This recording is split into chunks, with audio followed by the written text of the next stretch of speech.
بسم اللہ الرحمن الرحیم۔ السلام علیکم۔ یونائٹڈ نیشنز کی جنرل اسمبلی نے ایک خود مختار فلسطینی ریاست کے حق میں قرارداد منظور کی ہے، اور اس قرارداد کی صرف پاکستان نے حمایت نہیں کی بلکہ بھارت نے بھی اس قرارداد کی حمایت کی ہے، اور اس قرارداد کی منظوری کو فلسطینیوں کی ایک بہت بڑی فتح قرار دیا جا رہا ہے۔ لیکن یہ جو قرارداد ہے، اس کا جو کنٹینٹ ہے اور اس کی جو منظوری ہے، اس کو مختلف اینگلز کے ساتھ غور سے انالائز کرنے کی ضرورت ہے۔ پہلی بات تو یہ ہے کہ اگر آپ انڈین میڈیا کو مانیٹر کریں تو انڈین میڈیا کیا کہہ رہا ہے؟ انڈین میڈیا یہ کہہ رہا ہے کہ انڈیا نے ایک ایسی فلسطینی ریاست کے قیام کی حمایت کی ہے جو حماس فری اسٹیٹ ہوگی، یعنی ایک ایسی فلسطینی ریاست جس میں حماس نہیں ہوگی، مائنس حماس۔ تو یہ ایک پوزیشن ہے انڈین میڈیا کی، اور یقیناً یہ پوزیشن جو ہے وہ انڈین گورنمنٹ کی بھی ہے، کیونکہ اس وقت دنیا میں اسرائیل کو جن ممالک کی بہت زیادہ حمایت حاصل ہے ان میں سے ایک انڈیا بھی ہے، بھارت بھی ہے۔ تو یہ کیسے ہو سکتا ہے کہ اسرائیل نے اور امریکہ نے اس قرارداد کی مخالفت کی اور بھارت نے اس قرارداد کی حمایت کی؟ تو اس میں ہمارے لیے جو سوچنے کی بات ہے وہ یہ ہے کہ بھارت نے اس قرارداد کی حمایت اس لیے کی ہے کہ اس قرارداد کا مقصد ایک ایسی فلسطینی ریاست قائم کرنا ہے جو حماس فری ہوگی۔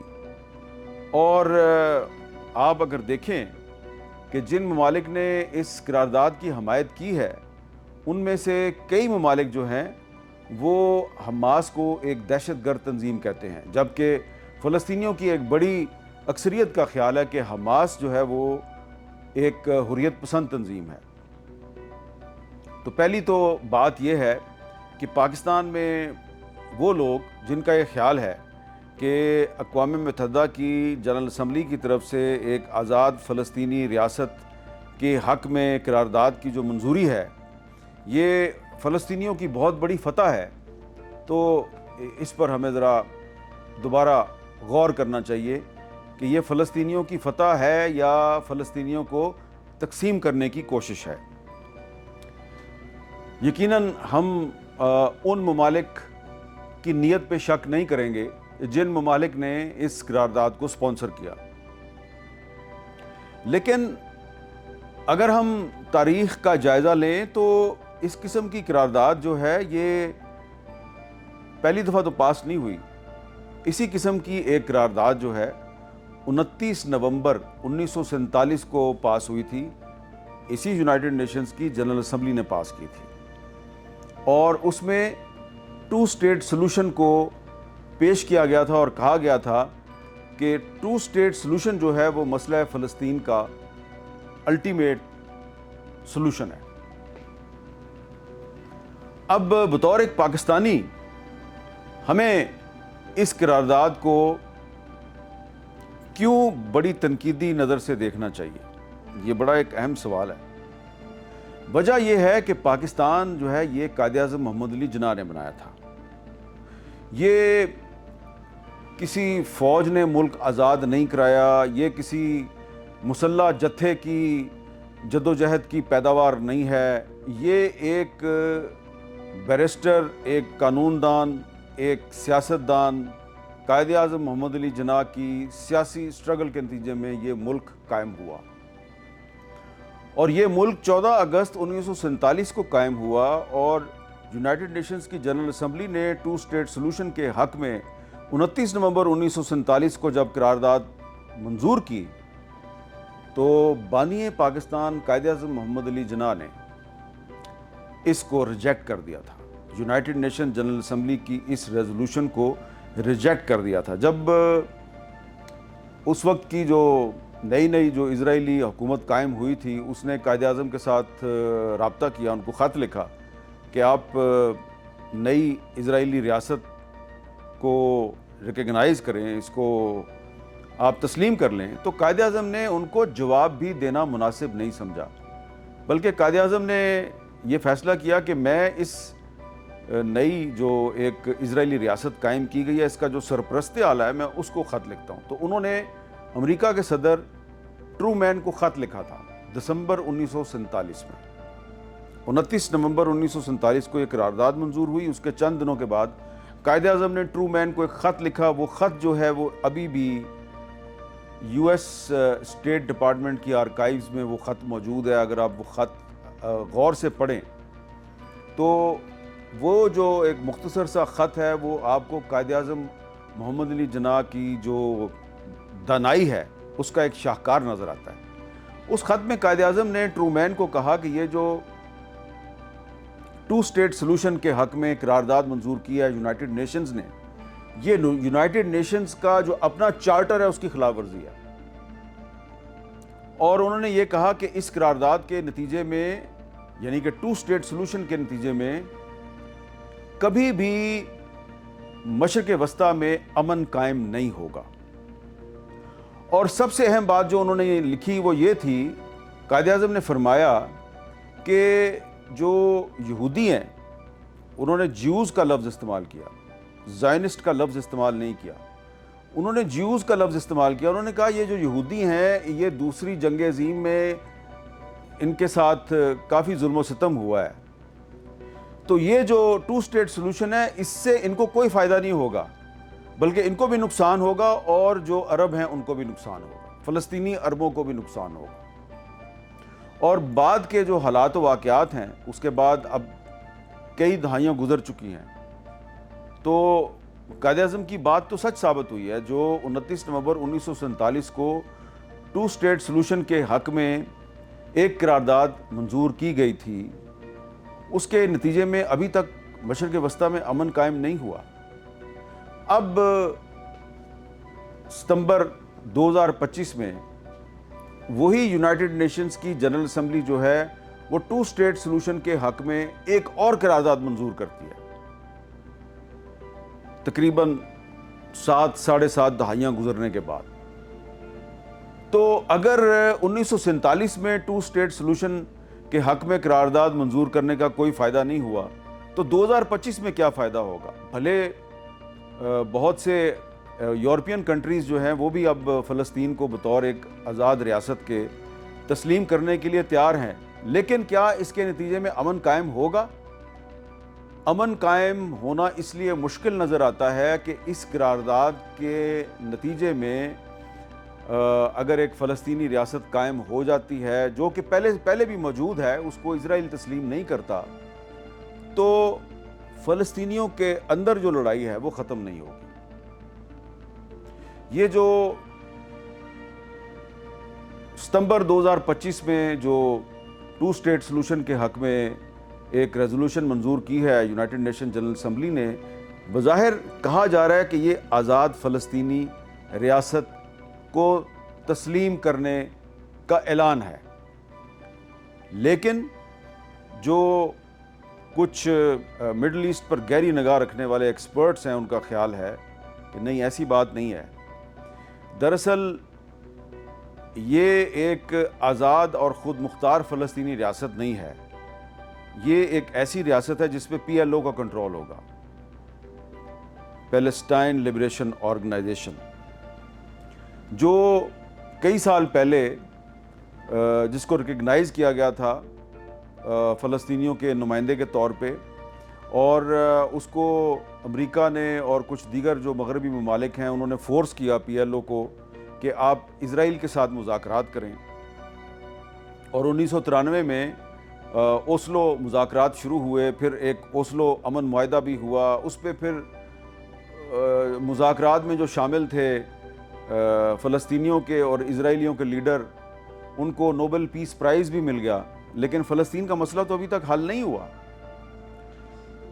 تو ایک ایسی آزاد فلسطینی ریاست جو حماس فری ہوگی، جس میں کہ حماس کی کوئی گنجائش نہیں ہے، تو وہ جو فلسطینی ریاست ہے اس کو اگر برطانیہ، فرانس، جرمنی اور بہت سے دیگر مغربی ممالک اگر تسلیم بھی کر لیں تو اس کا کیا فائدہ ہے؟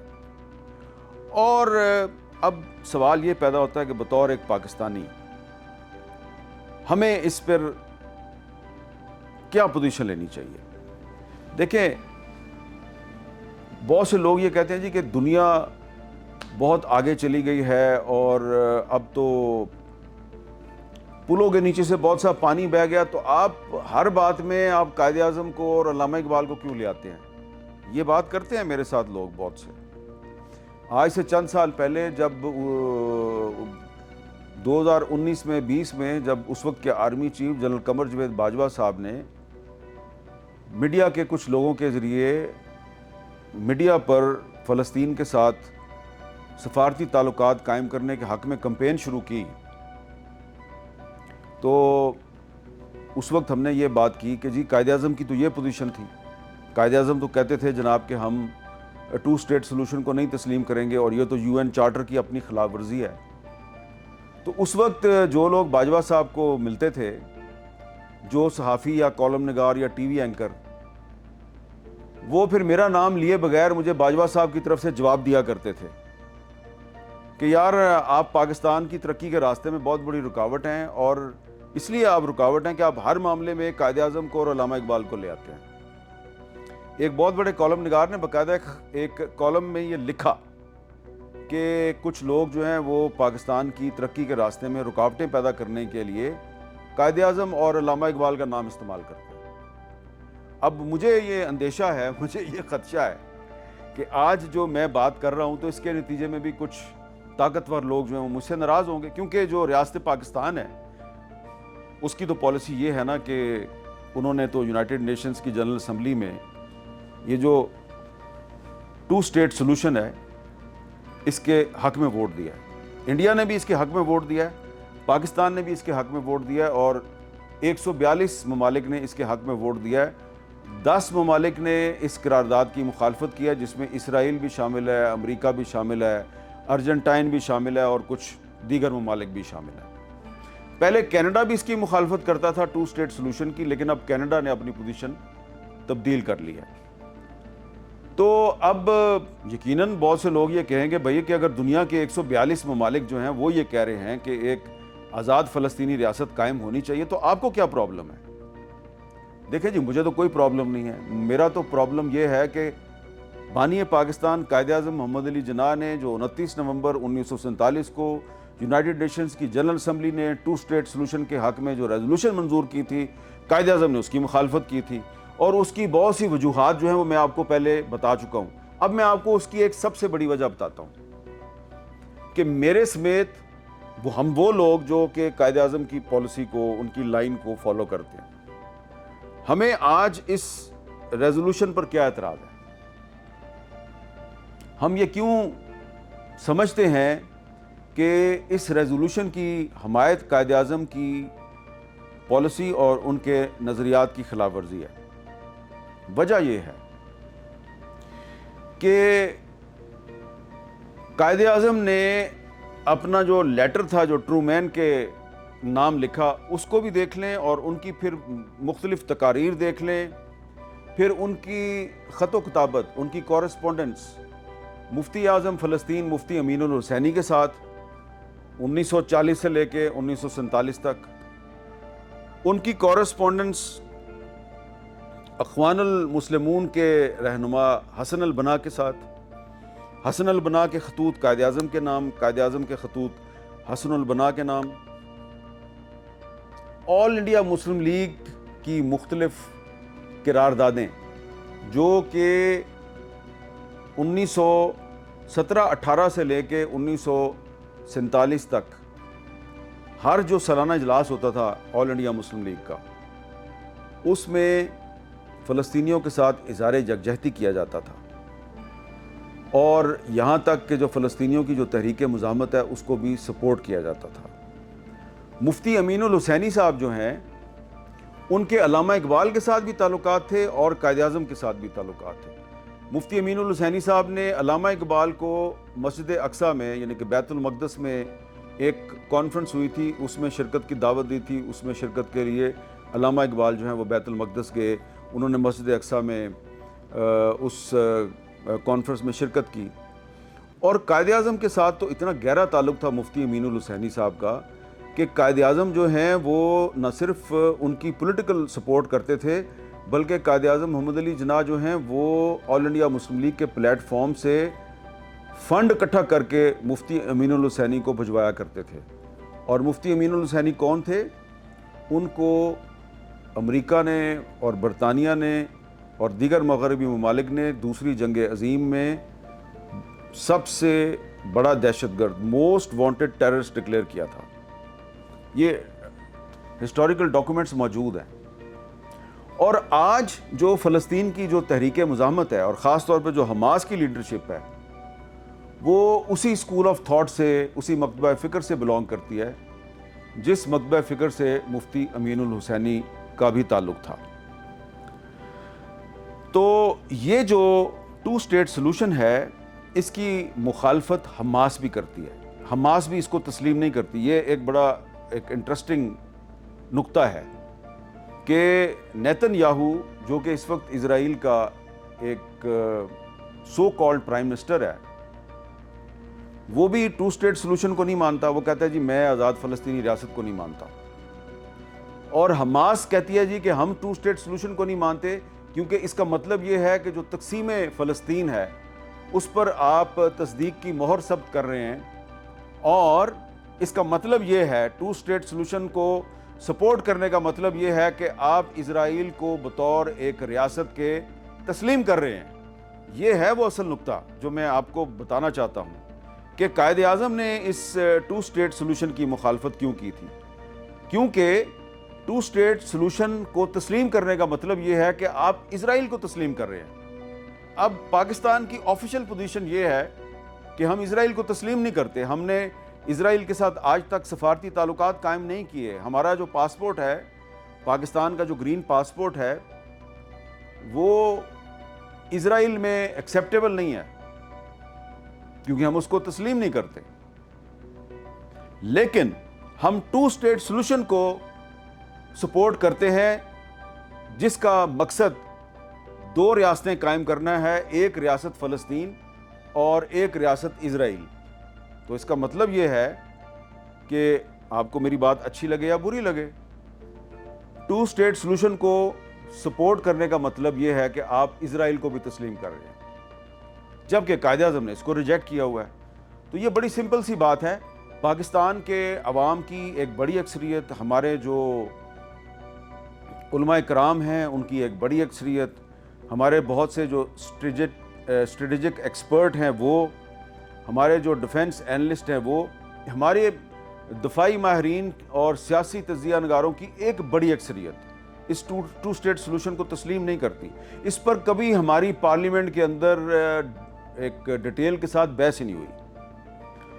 اگر آپ پوچھیں نا حکمرانوں سے کہ بتائیے جی کہ یہ آپ نے جو 2 اسٹیٹ سلوشن کی سپورٹ شروع کی ہوئی ہے, یہ آپ کو اختیار کس نے دیا ہے؟ پارلیمنٹ کے کون سے اجلاس میں یہ فیصلہ ہوا تھا کہ آپ 2 اسٹیٹ سلوشن کو سپورٹ کریں گے؟ وہ آپ کو نہیں بتا سکیں گے. کلیئرلی ہمارے پاس کوئی پالیسی نہیں ہے. بس ہمارا جو دفتر خارجہ ہے اس نے ایک پوزیشن لی ہوئی ہے, آج سے نہیں کئی سالوں سے. موجودہ حکومت نے یہ فیصلہ نہیں کیا. اس سے پہلے جو عمران خان کی حکومت تھی وہ بھی یہی کر رہی تھی, اس سے پہلے جو حکومت تھی وہ بھی یہی کر رہی تھی, اس سے پہلے جو حکومت تھی وہ بھی یہی کر رہی تھی. لیکن ایک بڑا فرق ہے, ہماری جو رولنگ ایلیٹ ہے, حکمران اشرافیہ, اس کی پالیسی اور عوام کی پالیسی میں فرق ہے. عوام کی پالیسی وہی ہے جو کہ قائد اعظم کی پالیسی تھی. قائد اعظم کہتے تھے ہم اسرائیل کو تسلیم نہیں کرتے, ہم 2 اسٹیٹ سلوشن کو تسلیم نہیں کرتے.